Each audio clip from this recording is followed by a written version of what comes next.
शिक्षा में politics, education में पॉलिटिक्स, कैसे राजनेताओं ने इस देश के एजुकेशन सिस्टम को बदहाल कर दिया, कैसे उसे एक बिजनेस मॉडल के तौर पे खड़ा किया, कैसे राजनेताओं ने नकल माफियाओं के साथ मिलकर के पेपर लीक जैसे घटनाओं को अंजाम दिया, क्यों राज्य सरकारें आज भी सरकारी स्कूलों को चला रही हैं और कैसे एजुकेशन पे देश की सबसे बड़ी टैक्स थोपी गई। राधे राधे दोस्तों, मैं हूं राहुल और स्वागत करता हूं आपके अपने यूट्यूब चैनल नेतागिरी में। # हम भी विधायक हैं। एजुकेशन, शिक्षा आज के इस देश में हर एक वर्ग के लोगों को चाहिए। अमीर से अमीर, गरीब से गरीब, हर एक वर्ग के लोग अपने बच्चे को अच्छी शिक्षा देना चाह रहे हैं। लेकिन इस देश के पॉलिटिशियंस और राजनेता जो ऐसे हैं, इस शिक्षा और एजुकेशन को एक पॉलिटिकल मुद्दा बना रहे हैं, उसे एक बिजनेस मॉडल के तौर पे खड़ा कर रहे हैं। देश के 70 से 80% पॉलिटिशियंस ऐसे हैं जिन्होंने प्राइवेट स्कूल ओन कर रखा है, उनके फैमिली मेंबर्स चला रहे हैं, या तो वो ट्रस्ट या संस्था के आड़ में आकर के अपनी जो काली कमाई है उसे वहां इन्वेस्ट कर रहे हैं। यही नहीं, देश के 30% नेता मंत्री ऐसे हैं जिन्होंने प्राइवेट कॉलेजेस में इन्वेस्टमेंट करके रखा है, यानी कि कॉलेजेस किसी ट्रस्ट या किसी संस्था के नाम पे चल रही है लेकिन पैसा उनका लगा हुआ है वहां पे। देखने की बात यह है दोस्तों कि एक मंत्री विधायक, और अगर मैं किसी भी मंत्री विधायक या संसद की सैलरी की बात करूं तो अगर एवरेज मैं औसतन बताऊं तो वो लगभग 1 से 1.5 लाख रुपए की होती है, लेकिन फिर भी आज ये 5 से 6 गाड़ियों के काफिले में घूम रहे हैं। इतना पैसा इनके पास आ कहां से रहा है और इतना पैसा ये स्कूलों में लगा कैसे रहे हैं, ये सोचने की बात है दोस्तों। क्योंकि अगर मैं अपर मिडिल क्लास की बात करूं तो उनकी भी एवरेज सैलरी लगभग 1 से 1.5 लाख रुपए की होती है, लेकिन अपर मिडिल क्लास फैमिली इतने राजो रजवाड़ों की तरह नहीं रह पाते हैं। उनकी जो मंथली इनकम है वो खर्चे में इसमें चली जाती है। खैर, ये हमारा मुद्दे की बात नहीं है। हमारा मुद्दा है कि कैसे पॉलिटिशियंस जो है वो प्राइवेट स्कूल्स में क्यों उतना इन्वेस्ट कर रहे हैं। समझने की बात यह है दोस्तों कि अगर मंत्री विधायक स्कूल में पैसा ना लगा करके कहीं और अगर वो इन्वेस्ट करते हैं तो उनकी जो काली कमाई है वो पकड़ी जा सकती है, मतलब वो इनकम टैक्स के नजर में आ सकती है। लेकिन अगर वो उसी पैसे को डोनेशन में अगर दे दें स्कूल में ट्रस्ट को, तो वो एक डोनेशन का बहाना बना करके अपनी जो काली कमाई है उसको सफेद कर सकते हैं। मतलब स्कूल में पैसा डोनेशन करके जो भी उनकी काली कमाई है वो उसे सफेद कर सकते हैं।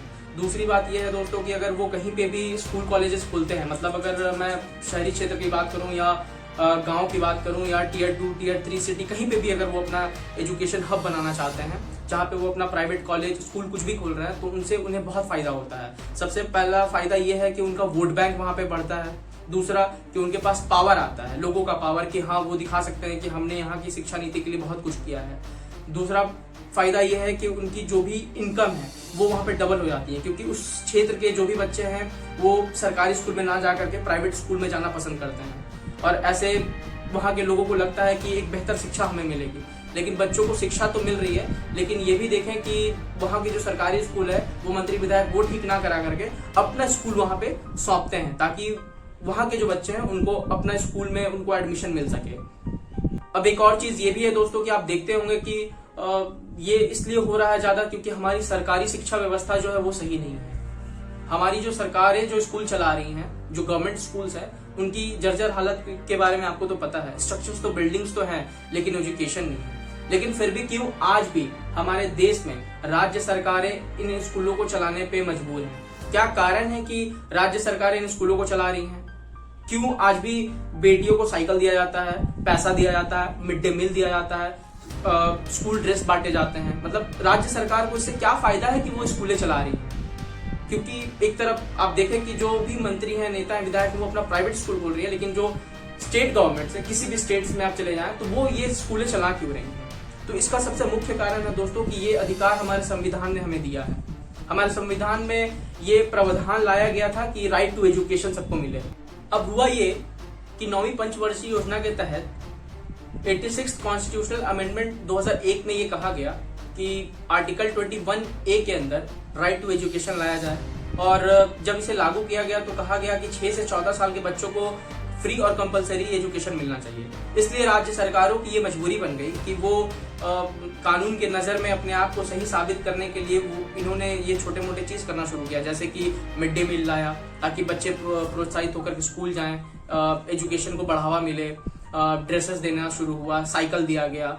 तो ये हर राज्य सरकारों की एक ड्यूटी बन गई कि एजुकेशन के लिए उन्होंने क्या क्या काम किया है, इसे सुप्रीम कोर्ट में अगर चैलेंज किया जाए तो वो उससे बता सके कि हमने ये सारा चीज काम किया है। तो ये राज्य सरकारों की मजबूरी थी कि वो मतलब फ्री और कंपलसरी एजुकेशन बच्चों को दे। लेकिन आप व्यवस्था देखें कि वहां पे एजुकेशन छोड़ करके बाकी हर एक चीज मिल रहा है, बच्चों को वहां पे सही एजुकेशन नहीं मिल रही है। अगर सही एजुकेशन मिलती तो इतने प्राइवेट स्कूल्स की बात नहीं होती। सरकारी स्कूलों की अगर आप व्यवस्था देखें तो इससे पता लगाया जा सकता है कि अगर सही से चल रहा होता तो मंत्री, विधायक, IAS, IPS सभी के बच्चे वहां पढ़ रहे होते, बड़े बड़े लोग, बिजनेसमैन के बच्चे सरकारी स्कूलों में पढ़ रहे होते। लेकिन इस देश की हालत आप इससे लगा सकते हैं कि सरकारी स्कूल सिर्फ नाम के लिए है, वो सिर्फ इसलिए बनाया गया है ताकि वहां पे लोग जाकर के अपना वोट डाल सकें। मुझे तो यही लगता है, क्योंकि बच्चों का प्रेजेंस वहां पे कम, शिक्षकों की जो भर्ती होती है उसकी आप देख लें कि वहां के जो शिक्षक की क्वालिटी है वो सही नहीं है। सैलरी तो बहुत ज्यादा है लेकिन जो पढ़ाने की क्वालिटी है वो बहुत घटिया है। घटिया मैं नहीं बोलूंगा, पढ़ाने की जो शैली है वो बहुत कमजोर है। अगर सही शिक्षा मिल रही होती तो बड़े बड़े लोगों के बच्चे भी आज वहां पे पढ़ रहे होते। एक सबसे बड़ी बात ये भी है कि कैसे हमारे एजुकेशन सिस्टम में ये चीज आपको देखने को मिलेगी कि नकल माफिया होता क्या है कि प्राइवेट कॉलेजेस में या फिर कॉलेज में, किसी भी सरकारी कॉलेज हो या फिर प्राइवेट स्कूल हो, कहीं पे भी एग्जाम कंडक्ट कराया जाता है।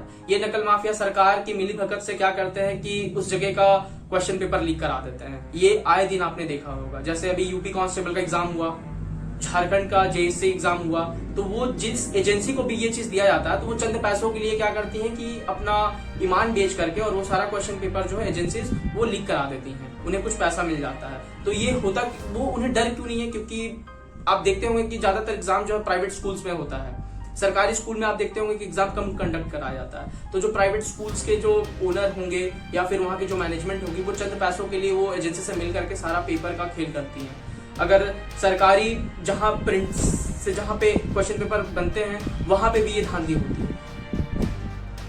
देश में शिक्षा व्यवस्था और शिक्षा नीति की हकीकत ये है कि यहाँ के जितने भी बड़े मंत्री, विधायक या फिर संसद हैं वो सब अपने बच्चों को फॉरेन भेज करके वहाँ के बड़े बड़े यूनिवर्सिटीज में पढ़ाना चाहते हैं और कई पढ़ भी रहे होंगे। कॉर्नेल यूनिवर्सिटी, हार्वर्ड यूनिवर्सिटी, ना जाने कौन कौन से यूनिवर्सिटीज में पढ़ रहे हैं। लेकिन हकीकत ये है कि यहाँ के जो मूल निवासी हैं, जो आदिवासी हैं, जो ST SC हैं, उन्हें मूलभूत सुविधा वाली एजुकेशन भी नहीं मिल रही है। ठीक है, आप अपने बच्चों को बाहर के यूनिवर्सिटीज में पढ़ाएं, हमें कोई दिक्कत नहीं है, लेकिन आप इस देश की जनता से गद्दारी ना करें। यहाँ की जो सरकारी शिक्षा नीति है ना, कम से कम आप उसे सही से चलाएं, ताकि जिनके पास पढ़ने के लिए पैसा नहीं है, जिन्हें पढ़ने के लिए मूलभूत सुविधाएं नहीं मिली हैं, ताकि वो भी आगे बढ़ सके। लेकिन ये मंत्री नेता चाहते भी नहीं है कि लोग यहाँ के पढ़े। अगर वो पढ़ेंगे लिखेंगे तो उनकी जो बुद्धि है वो बढ़ेगी और ये किसे बेवकूफ बना सकेंगे। हिंदू मुस्लिम वाली जो लड़ाई है वो क्यों होती है? क्योंकि हमें भटकाया जाता है इन सब चीजों से। क्यों किसी भी मंत्री नेता के बच्चे जो है वो इन सब चीजों में इन्वॉल्व नहीं होते हैं? कितने मंत्री नेता ऐसे हैं जिनके बच्चे सेना में भर्ती हुए हैं? ये पूछने की बात है। जितने भी मंत्री नेता के बच्चे हैं वो सारे बड़े बड़े पोस्ट पे जान रहे हैं कि वो वहां पे पहुंचे हुए हैं।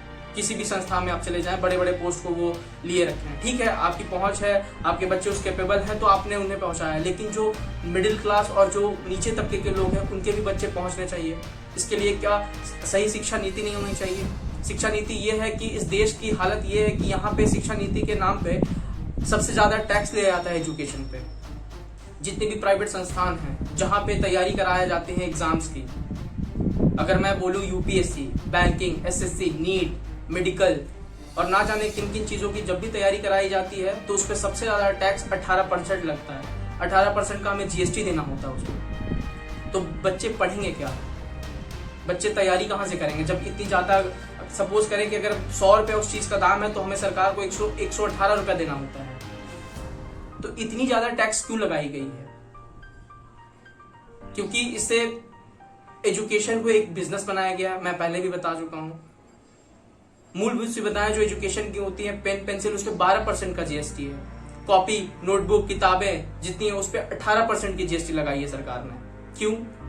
हम एजुकेशन के नाम पे टैक्स लगा रहे हैं और पूरे देश में डंका पीट रहे हैं विश्व गुरु बनने का। तो अब कंसर्न ये है कि क्यों एजुकेशन पे इतना ज्यादा टैक्स लगा हुआ है। हमें अपने आप से ये सवाल करना पड़ेगा कि क्यों गवर्नमेंट जो है इतनी ज्यादा टैक्स लगा करके रखी हुई है एजुकेशन पे। हमें जागरूक होने की जरूरत है कि अब, क्योंकि इस देश में शिक्षा को लेकर के कभी कोई आंदोलन नहीं हुआ है। छोटे मोटे आप आंदोलन देखते होंगे कि हाँ, पेपर लीक को लेकर के जो छात्र है वो धरना दे रहे हैं, लेकिन ये जो एजुकेशन पे जो टैक्स लगी हुई है या हमारे सरकारी स्कूलों की जर्जर स्थिति है, उस पर किसी ने कभी कोई आवाज नहीं उठाया। तो ये हमें देखने की जरूरत है कि एजुकेशन जो है एक बेसिक नीड हो चुकी है अभी ह्यूमन लाइफ में, और एजुकेशन एक कंपलसरी एलिमेंट हो चुकी है, हमारे साथ जुड़ चुकी है। आज हर एक तबका चाहता है कि उसके बच्चे पढ़ें। जय हिंद दोस्तों, मिलते हैं अगले वीडियो में।